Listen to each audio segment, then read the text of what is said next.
শুভ সন্ধ্যা সবাইকে। আজ 13 ডিসেম্বর শুক্রবার। আজকের সন্ধ্যার বিশেষ বিশেষ খবর হলো শিলচরে আনন্দরাম বড়ুয়া পুরস্কার বিতরণ বিধায়ক তথা মন্ত্রী কৌশিকের। নেই রেশন তলব, পালর বন বাগানের শ্রমিকদের বিক্ষোভ শিলচরে। পঞ্চায়েতের খসড়া ভোটার তালিকা প্রকাশ, চূড়ান্ত তালিকা 28 ডিসেম্বর। 5 লক্ষ টাকার হেরোইন বাজেয়াপ্ত হাইলাকান্দিতে। আধারে কিভাবে প্রয়োজন ত্রুটিপূর্ণ এনআরসি নথি, প্রশ্ন সাংসদ সুস্মিতার। মন্ত্রী কৃষ্ণেন্দু পালকে রাজকীয় সংবর্ধনা জনতার আওয়াজ এনজিওর পক্ষ থেকে। শনিবার হাইলাকান্দি আসছেন মন্ত্রী কৌশিক। জেলায় 759 পড়ুয়া পাচ্ছে ল্যাপটপ, 742 ছাত্রী স্কুটি। এবং সর্বশেষ খবরটি হলো জানিগঞ্জ তুলাপট্টির সংযোগস্থলে উন্মুক্ত ফুটপাত, ঘটছে দুর্ঘটনা। এবারে শুনুন বিস্তারিত খবর। শিলচরেও আজ আনুষ্ঠানিকভাবে প্রজ্ঞান ভারতীর অধীনে বাণীকান্ত কাকতি মেধা ছাত্রছাত্রীর মধ্যে স্কুটি ও সাইকেল সহ আনন্দরাম বড়ুয়া পুরস্কার প্রদান করা হলো। আজ শিলচর গভর্নমেন্ট স্কুল মাঠে মন্ত্রী কৌশিক রায় পুরস্কারগুলোর বিতরণের সূচনা করেন। অনুষ্ঠানে বক্তব্যে মন্ত্রী কৌশিক রায় ও বিধায়ক দীপায়ন চক্রবর্তী বলেন, জনগণ ও ছাত্রছাত্রীদের জন্য বিভিন্ন উন্নয়নমূলক প্রকল্প হাতে নিয়েছে হিমন্ত সরকার। তারা এই পুরস্কারগুলো বিতরণ করে ছাত্রছাত্রীদের উজ্জ্বল ভবিষ্যৎ কামনা করেন। আজ উপস্থিত ছিলেন দলের বিধায়ক নিহার রঞ্জন দাস, বিধায়ক মিহির কান্তি সোম, জেলা আয়ুক্ত মৃদুল যাদব, পুলিশ সুপার নুমল মাহাতো, জেলা সভাপতি বিমলেন্দু রায় সহ সরকারি আধিকারিকরা। অনুষ্ঠান শেষে সংবাদ মাধ্যমের সঙ্গে কথা বলতে গিয়ে মন্ত্রী কৌশিক রায় বলেন, মুখ্যমন্ত্রী ডক্টর হিমন্ত বিশ্ব শর্মা 11 ডিসেম্বর থেকে বিকাশের নামে 12 দিনের একটি বিশেষ কার্যসূচি হাতে নিয়েছেন। এর অঙ্গ হিসেবে আগামীতে শুধু পুরস্কার বিতরণ নয়, ফ্লাড ড্যামেজ, মাইক্রোফাইন্যান্স সার্টিফিকেট সহ অন্যান্য বিভিন্ন কার্যসূচি উপত্যকার 3টি জেলায় পর্যায়ক্রমে জনগণের কাছে পৌঁছে দেওয়া হবে বলে জানিয়েছেন তিনি। মুখ্যমন্ত্রী ডক্টর হিমন্ত বিশ্ব শর্মা শুধু আসামের রাস্তাঘাটের উন্নয়ন, স্বাস্থ্য পরিষেবা ইত্যাদি ছাড়াও মানব সম্পদকে এগিয়ে নেওয়ার কাজ শুরু করেছেন। শিক্ষা প্রতিষ্ঠানের পরিকাঠামো উন্নয়নের পাশাপাশি কেজি থেকে পিজি ও প্রথম শ্রেণী থেকে দ্বাদশ শ্রেণীর পড়ুয়াদের মধ্যে মিড ডে মিল বিতরণ, বিনামূল্যে স্কুল ও কলেজে ভর্তি, পড়ুয়াদের মধ্যে স্কুল ইউনিফর্ম ও বইপত্র ইত্যাদি বিতরণ করা ছাড়াও আগামী 2047 সালের মধ্যে আসামকে বিকশিত রাজ্য হিসেবে গড়ে তোলার লক্ষ্য নিয়ে এগিয়ে যাচ্ছেন মুখ্যমন্ত্রী। উল্লেখ্য, কাছাড় জেলায় মোট 1814 জন ছাত্রছাত্রীদের মধ্যে স্কুটি বিতরণ ও 20,061 জন ছাত্রছাত্রীদের মধ্যে সাইকেল, 1229 জনকে আনন্দরাম বড়ুয়া পুরস্কার প্রদান করা হবে। পরবর্তী খবরটি হলো বিভিন্ন দাবিতে বিক্ষোভ প্রদর্শন করলেন ফালরবন চা বাগান সহ সেখানের 5টি ডিভিশনের শ্রমিকরা। আজ প্রাক্তন বিধায়ক তথা চা শ্রমিক ইউনিয়নের নেতা রাজদীপ গোয়ালার উপস্থিতিতে কাছাড়ের জেলা আয়ুক্ত কার্যালয়ের সামনে জমায়েত হয়ে বিক্ষোভ প্রদর্শন করেন।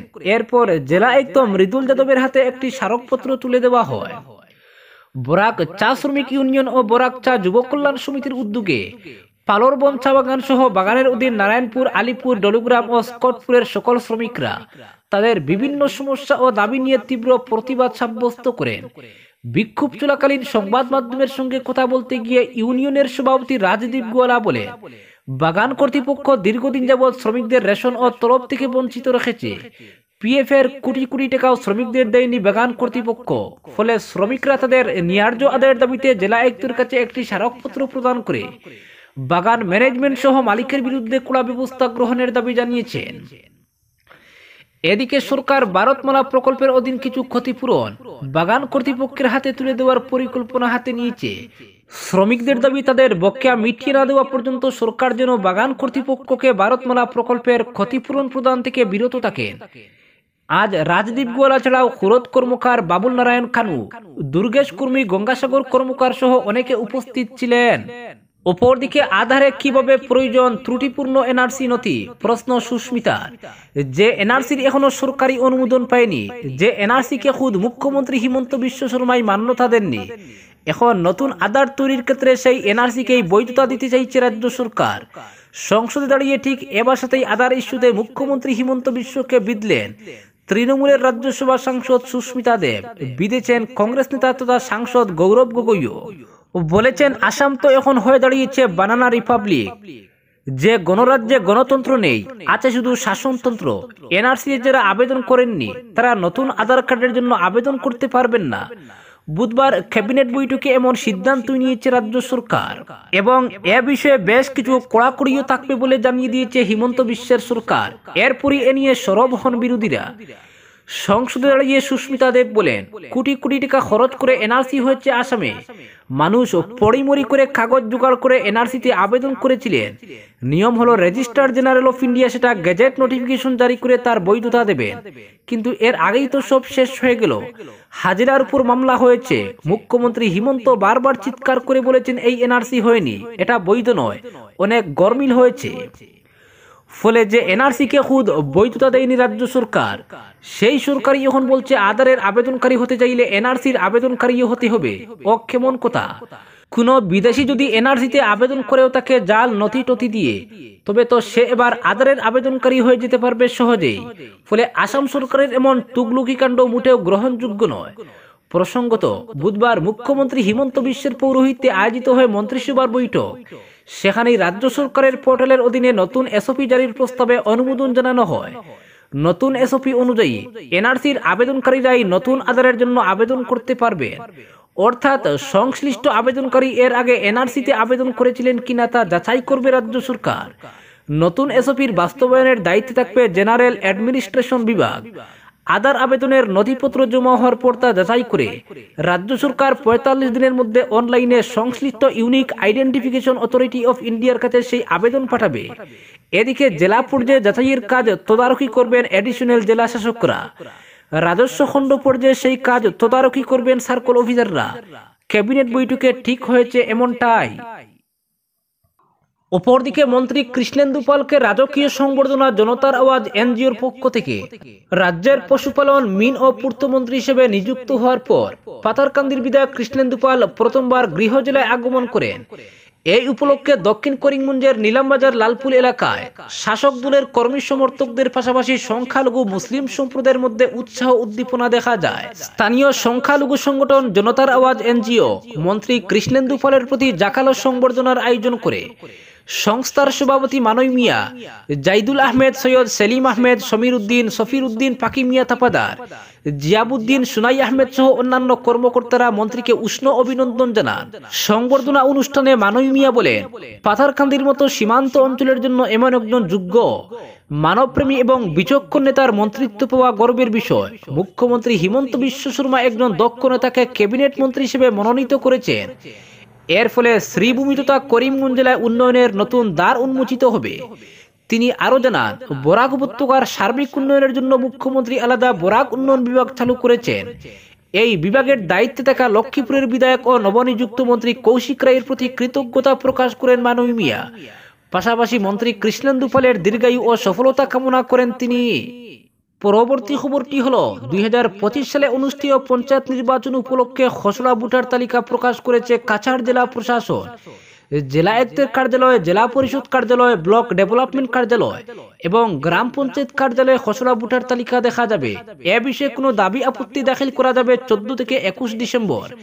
দাবি আপত্তি নিষ্পত্তি করা যাবে 22 থেকে 26 ডিসেম্বর এবং চূড়ান্ত ভোটার তালিকা প্রকাশ করা হবে 28 ডিসেম্বর।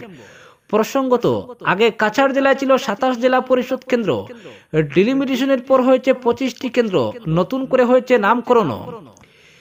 সেগুলো হলো বিন্নাকান্দি, ভুবনহিল, বরতল, হরিনগর, দেওয়ানপালরবন, লক্ষ্মীনগর, দিলখুশ, আরকাটিপুর, রংপুর, শালগঙ্গা, উদারবন, কালীবাড়ি, বিক্রমপুর, কাটিগড়া, লক্ষ্মীপুর, মহাদেবপুর, গুমড়া, মোহনপুর, শালচাপড়া, ভুবনেশ্বরনগর, শ্রীকুনা, ডলু, বড়খোলা, তাপাং, বড়সাঙ্গন, শিলচর, বাগপুর, সোনাবাড়িঘাট, দিদারখুশ, নকদিরগ্রাম, কাপ্তানপুর, কাজীডহর, শিবপুর, বাঁশকান্দি, ধলাই, নরসিংপুর, গঙ্গানগর, রুকনি, আইরংমারা, সোনাচূড়া, শ্যামচরণপুর, শেওড়ারতল, শিলকুড়ি, চাতলা।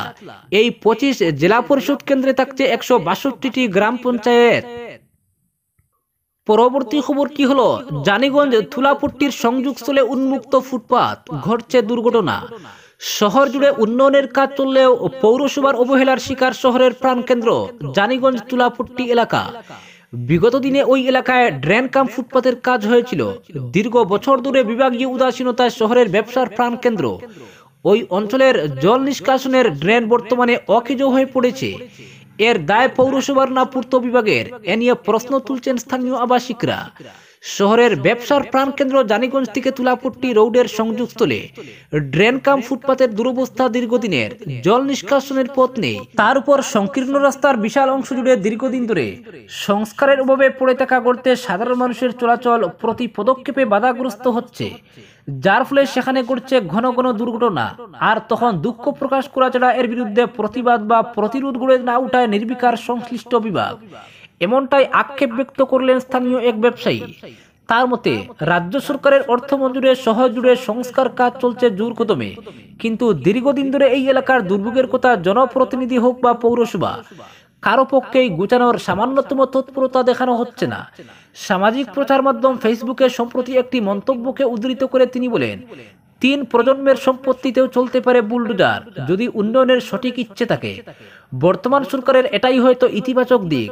শিলচর শহরের দেবদূত পয়েন্টে দেববাড়ির পেট্রোল পাম্পের দখলে থাকা রাস্তার জমি উদ্ধার হলো 8 ঘন্টায়, তৈরি হয় নালাও। এমনটা কি শহরের তুলাপট্টি এলাকায় চালানো যায় না? এ বিষয়ে শিলচরের পূর্ত বিভাগের সঙ্গে যোগাযোগ করা হলে তারা বিষয়টি পৌরসভার কোর্টে ঠেলে দেন। আবার পৌরসভার ক্ষেত্রে যোগাযোগ করা হলে এক্ষেত্রে তেমন সদুত্তরও পাওয়া যায়নি। তবে স্থানীয় ব্যবসায়ীদের মতে এক্ষেত্রে দায় এড়াতে পারে না বিধায়কও। কবে সমস্যাগুলো বিধায়কের নজরে পড়ে সেই প্রতীক্ষায় রয়েছেন তারা। আজকের বিশেষ সংবাদ এখানেই সমাপ্ত।